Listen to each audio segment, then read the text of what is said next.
All right, joining us this morning, driver of the number 34 Freight Auctions. It looks like we got Freight Auctions on the car this weekend. Michael McDowell, Front Row Motorsports, joining us. Thanks for taking a few minutes this morning, Michael.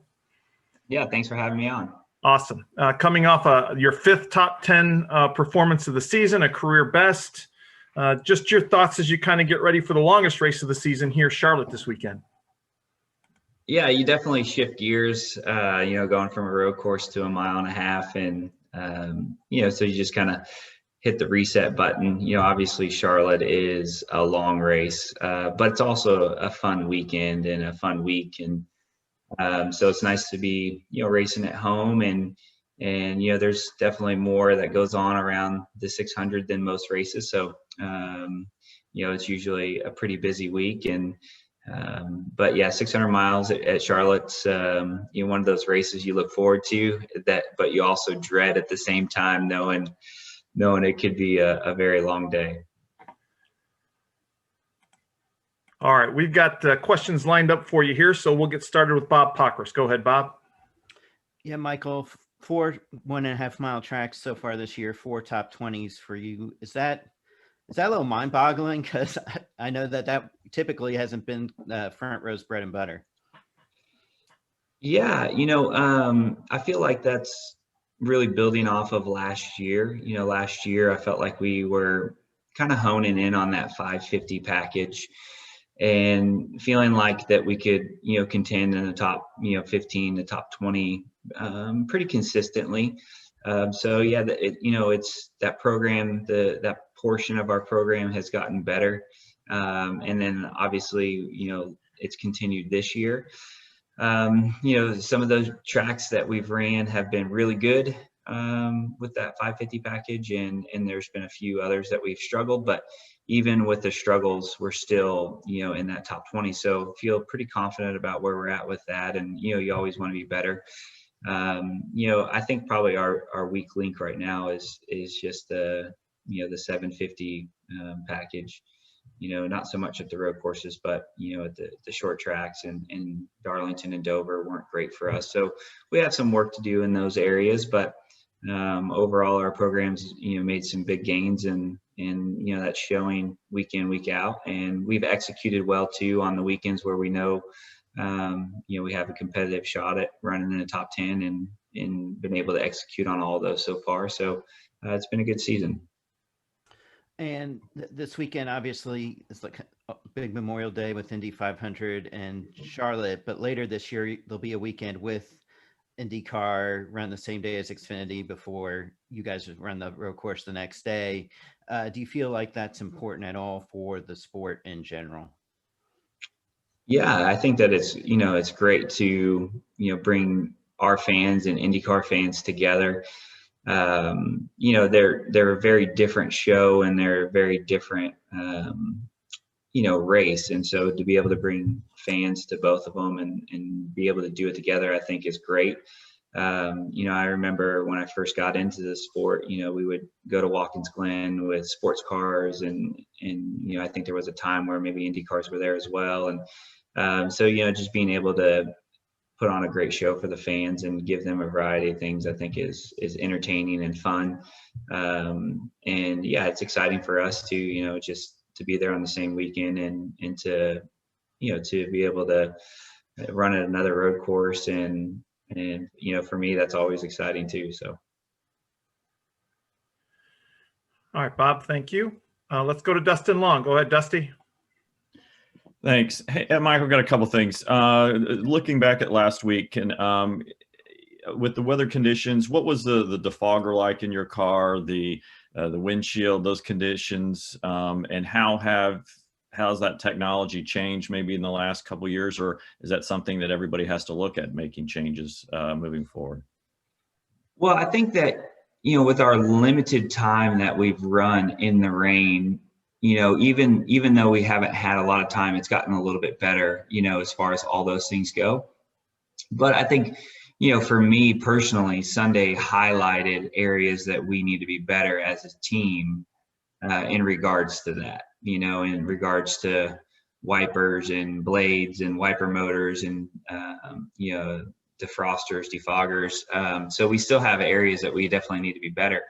But it's hard to know that until you get in those heavier rain conditions.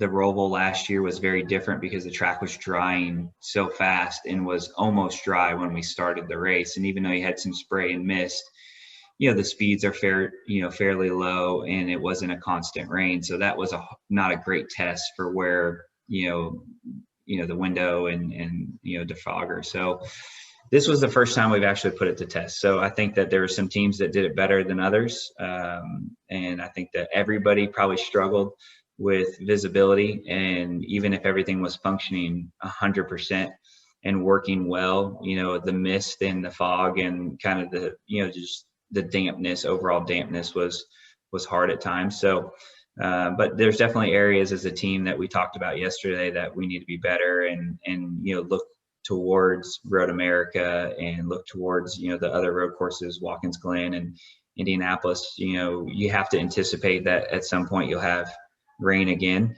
But it's a process. Everybody's kind of learning from it as we go. And also in regards to weather and kind of how it impacts the sport, certainly the forecast, it's still a little bit early out for this weekend, but it seems to be potentially a 15-degree temperature difference from Friday to Sunday. If you look at some of the early forecasts from when you would practice on Friday to when you'd start the race on Sunday.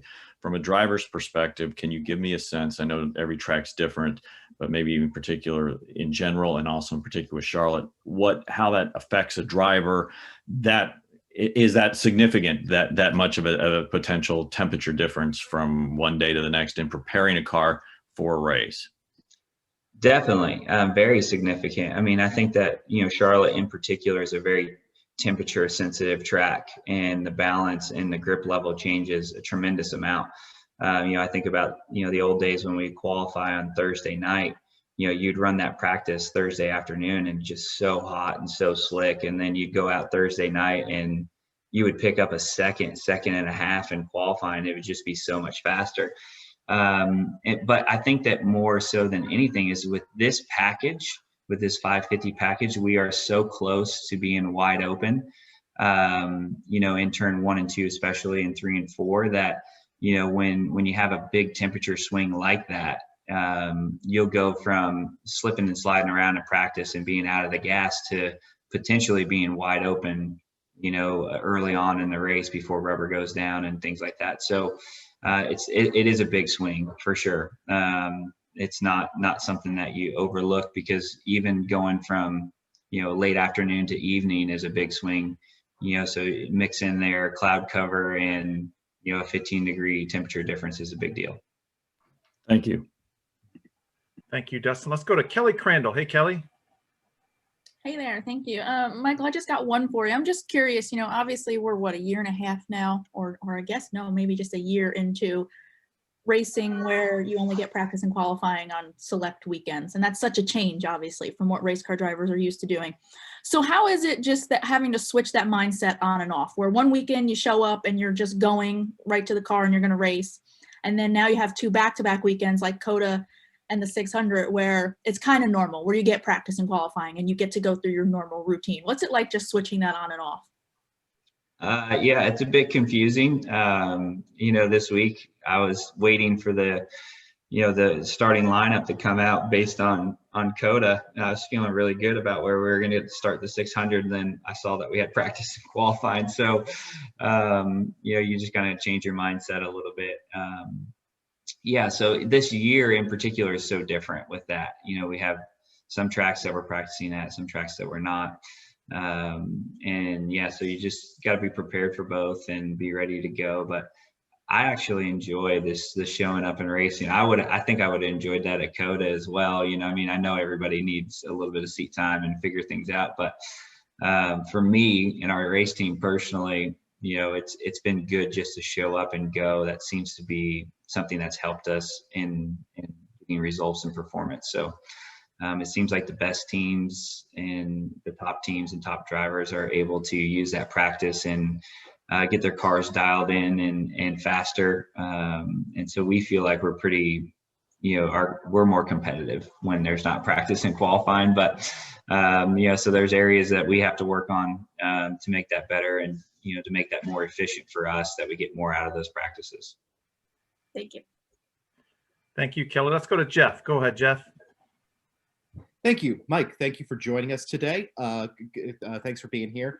So even if you remove the Daytona 500 win from the equation, like say you finish second or third in that race, you and the number 34 would still be a playoff team. How gratifying is it to see the number 34 take these steps forward? And how great is it to see that you guys would be a playoff team and that you don't have to solely rely on that one victory?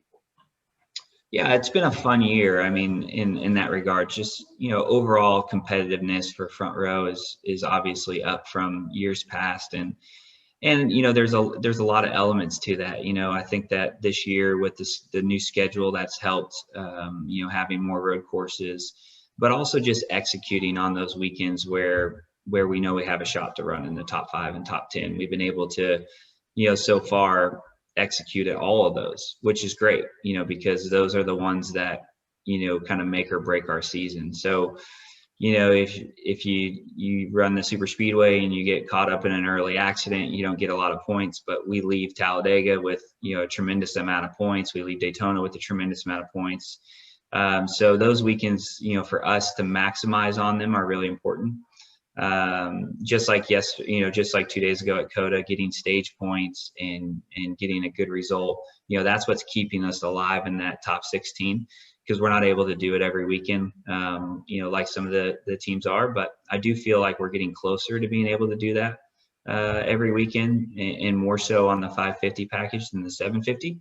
So yeah, it's very gratifying. I mean, it's been a fun, journey at Front Row, and the last 2 years have, we've really turned a page and found a lot of speed and execution. And so I'm really proud of everybody on the 34 team. And we have a great group, and everybody's clicking and building off of that, just that momentum and chemistry. And, it's just fun when you win a race and then you follow that up with good results. It starts to build. And we definitely have the confidence in the group to keep it going. And we just got to keep executing.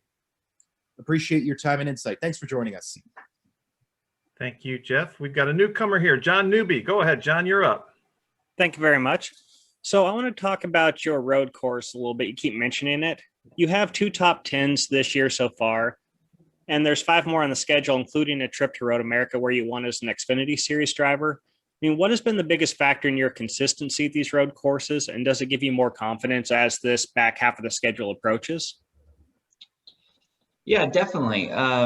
We're still not where we want to be, even with our road course program. I mean, we still have we need to make some gains to be, in that top 5 and being able to really compete with, the Hendrick cars and the Gibbs cars. So we feel like we're able to be in the game and have a shot at, running in the top 10, but we're not quite where we need to be to really challenge for the wins and, for top 3s and top 5s. But, the schedule this year we knew was going to be favorable for us with more road courses, and obviously super speedways have been a strength of ours, for several years. So we knew that this was an opportunity year with as many road courses as there is. And we feel like we've done a good job of scoring points and sort of managing the season, knowing that we have some really good tracks coming up in the schedule. And like you said, Road America and Indy and Watkins Glen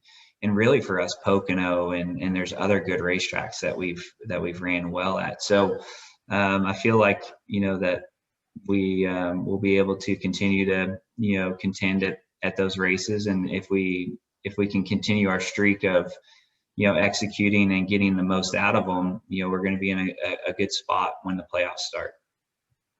Perfect. Thank you. Thanks. All right, got 3 more here for you, Michael. Let's start with David Smith. Go ahead, David. Hey, Michael. I know in years past, your deal with Front Row has been kind of a year-to-year thing. Is that the case this year, or are you locked in for 2022 already? No, it's always year to year. And, I've said this before, and I'm not trying to be,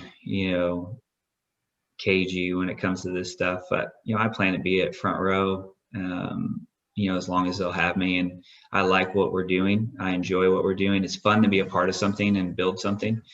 I have a tremendous amount of freedom at front row to be a part of those things and to help build it, and to be able to be a part of a lot more of the inner workings. So I enjoy what we're doing at front row. The journey's been awesome, just to see our performance, and I'm really looking forward to the future with the next gen car. I think that we have the people, and we have the team, and we have the partners that if the new car does what we think it could potentially do, that we will be a contender at a lot of these racetracks, and at a lot of for the championship, and be a front runner. So I'm comfortable in the spot that I'm in. I feel really good with the partners that we have with this race team and Bob Jenkins, and so I'll be here as long as Bob will have me. And given that this is probably your future home, and this might be the best version of front row that we've seen in the company's history, dating back to last season, has there been one catalyst for change that you can point to, or has it just been a collection of singular things? Yeah, it's always a group and a collection of things. There's probably 10 key things that have really helped us over the last 3 years grow and be better, and it's hard to weigh one versus the other. So it's all about people, and a lot of the people that were there 2 or 3 years ago are still there. It's just moving them into different spots and just changing the culture and just maximizing those areas, and like I said, more than anything, is just moving a lot of those key people around into the spots where they can flourish and really be in their sweet spot, so to speak. So I do feel that Drew Blickensturfer is a huge part of our success, and a huge part of just building our 34 group in particular, just that right leadership and attitude, and just overall leadership. And so that's helped a lot with our group, our core group. But moving Derek Finley into the competition director role has been a huge part of our success as well. And our technical alliance with Ford and with Roush, and the pandemic honestly brought the competition closer to us, and having some freezes on parts and development, and not standardizing everything, but just not having to develop brand new bits and pieces every week. There's a lot of factors that have brought us to where we're at now. But it all goes back to people, and maximizing people, and Bob and Jerry Freeze, and Derek has done a great job of putting the right people in place so that we can be where we're at today. Thanks, Mike. Yeah. Thank you, Dave. I'm going to try to squeeze in 2 more questions here just so everybody can get their questions in. Anton, let's go to you, and then we'll finish with Ashley. Go ahead, Anton. Thanks, Dan. Good morning, Michael. So we are approaching the longest race of the season. What do you find the most challenging, the most difficult aspect of those 600 miles around Charlotte Motor Speedway? Probably just the change in the track, as you go from, late afternoon to evening, and, you go from heat to, sun going down. The race is extremely long. And so it is long. I mean, it is grueling on the cars and teams, and obviously the drivers. It's a long race. We're getting a little bit of a break with the temperature drop on Sunday, so that'll be nice. But, typically it's very hot, and, it's just staying focused for, that duration, and staying on top of the racetrack, because the track changes so much throughout that entire 600 miles that you got to be one step ahead of it. Otherwise you'll be 2 steps behind, and it's hard to overcome that. Thank you. Wishing you all the best for this weekend. Thank you. Okay, Ashley, go ahead, ask your question, and then Todd Gilliland has joined us. We'll move on to Todd, and we'll let Michael go after Ashley's question. Go ahead, Ashley. Hey, Michael, thanks for your time today. Building off what Anton just asked, how much of the fact that this race is 100 miles longer than most do you guys feel as a driver and team? Yeah, you definitely feel it as far as, just how you approach it. Early on in my career, I just remember my first 600 miles and, oh man, it felt so long. Now it doesn't quite feel the same as what it did. I mean, my first year when I got to halfway, I could not believe that we were only halfway. I mean, it's just such a long race, but now, we have 400-mile races, we have 500-mile races.